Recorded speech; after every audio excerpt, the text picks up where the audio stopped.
यह एक कहानी है रामू की, एक गरीब किसान की, जिसके जीवन में गरीबी के अलावा कुछ न था। उसका खेत बंजर था और उसका छोटा सा घर था। एक रात जब चांद भी बादलों में छिपा था, रामू अपने खेत के एक कोने में खुदाई कर रहा था। उसकी कुल्हाड़ी की हर चोट से मिट्टी के साथ निकल रही थी। उसने सोचा था कि शायद उसे वहां पानी का कोई स्रोत मिल जाए, लेकिन उसकी कुल्हाड़ी किसी कठोर चीज से टकराई। एक अजीब धातु की आवाज गूंजी। ये क्या है? पत्थर तो नहीं लगता। उसने और खुदाई की और धीरे धीरे एक पुराना जंग लगा हुआ बक्सा बाहर निकला। रामू की आंखें चमक उठीं। उसे लगा शायद उसकी गरीबी दूर होने वाली है। भगवान, क्या मेरी सुन ली? जरूर कोई खजाना होगा इसमें, जरूर। उसने बक्से को खोलने की कोशिश की, लेकिन वह कसकर बंद था। उसने अपनी पूरी ताकत लगाई और आखिरकार एक कर्कश आवाज के साथ ढक्कन खुला। अंदर धूल और मकड़ी के जालों से लिपटा हुआ एक चमकदार ताबीज रखा था। क्या है? इतना चमक रहा है। कोई मणि तो नहीं, लेकिन इतनी रोशनी क्यों? जैसे ही उसने ताबीज को छुआ, एक ठंडी लहर उसके शरीर में दौड़ गई। हवा में एक अजीब सी गंध फैल गई, जैसे पुरानी कब्रों से आने वाली गंध। अगले कुछ दिनों तक रामू के खेत में बदलाव आने लगा। बंजर जमीन पर अचानक हरियाली छाने लगी।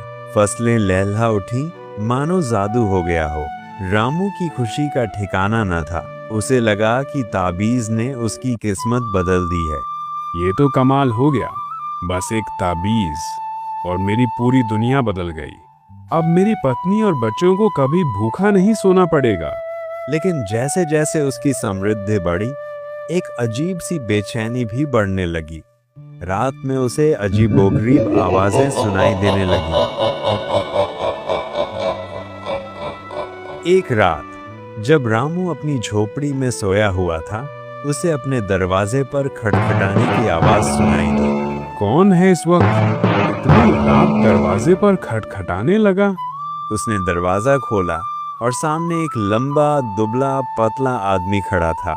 उसकी आंखें गहरी थीं और उसके चेहरे पर एक रहस्यमयी मुस्कान थी। उसने काले कपड़े पहने थे। नमस्कार किसान, मुझे पता चला है कि तुम्हारे खेत में कुछ अजीब हो रहा है। क्या मैं अंदर आ सकता हूँ? मुझे कुछ जरूरी बात करनी है। आपको मुझसे क्या काम है? मैं आपको जानता नहीं, और इतनी रात को। मैं दूर से आया हूँ किसान, और मैं यहाँ तुम्हारी मदद के लिए हूँ। मुझे उस ताबीज के बारे में पता है जो तुम्हें मिला है। रामू का दिल जोर से धड़कने लगा। उसने ताबीज के बारे में किसी को नहीं बताया था। ताबीज? मैं नहीं जानता आप किस बारे में बात कर रहे हैं। झूठ मत बोलो किसान। उस ताबीज में एक बड़ी शक्ति है, लेकिन हर शक्ति की एक कीमत होती है, और मुझे लगता है तुम उस कीमत को नहीं जानते। कीमत? कैसी कीमत? मुझे तो लगा कि ये एक वरदान है। मेरी किस्मत बदल दी इसने। वरदान या अभिशाप? उस ताबीज में एक प्राचीन आत्मा कैद है।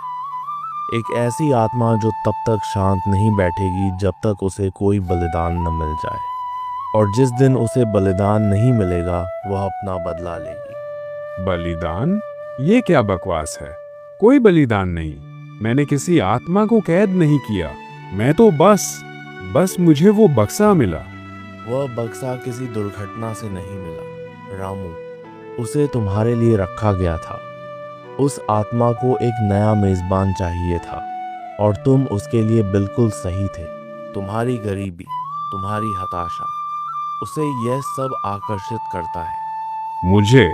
मुझे नहीं पता था। मुझे माफ कर दो। मैं इसे वापस कर दूंगा।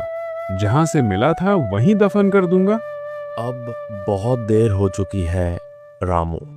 एक बार जब आत्मा किसी को चुन लेती है तो वह उसे नहीं छोड़ती, और तुम उसकी शक्ति का आनंद ले चुके हो। अब तुम्हें उसे कुछ देना होगा। हर रात जब चांद पूरा होगा तुम्हें उसे कुछ देना होगा। नहीं तो वह तुमसे सबसे प्रिय चीज छीन लेगी, तुम्हारी फसल, तुम्हारे जानवर या तुम्हारे अपने। रामू ने अपनी पत्नी और बच्चों के बारे में सोचा। उसका दिल दर्द से फट गया। नहीं, नहीं, मैं ऐसा नहीं कर सकता।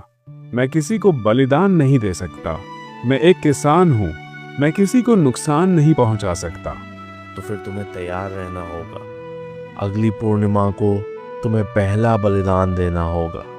अगर तुम नहीं करते तो वह आत्मा तुम्हारे परिवार पर कहर बरपाएगी। अजनबी अचानक गायब हो गया, जैसे वह कभी था ही नहीं। रामू वहीं फर्श पर बैठा रहा। उसका शरीर कांप रहा था। उसका मन भयानक विचारों से भरा हुआ था। पूर्णिमा की रात आ गई। चांद आसमान में चमक रहा था, लेकिन रामू के लिए वह किसी डरावने राक्षस जैसा दिख रहा था। उसने अपने खेत की तरफ देखा। उसकी फसलें चमक रही थीं, लेकिन उसे खुशी नहीं, बल्कि एक अजीब सी उदासी महसूस हो रही थी। उसकी पत्नी राधा उसके पास आई। क्या हुआ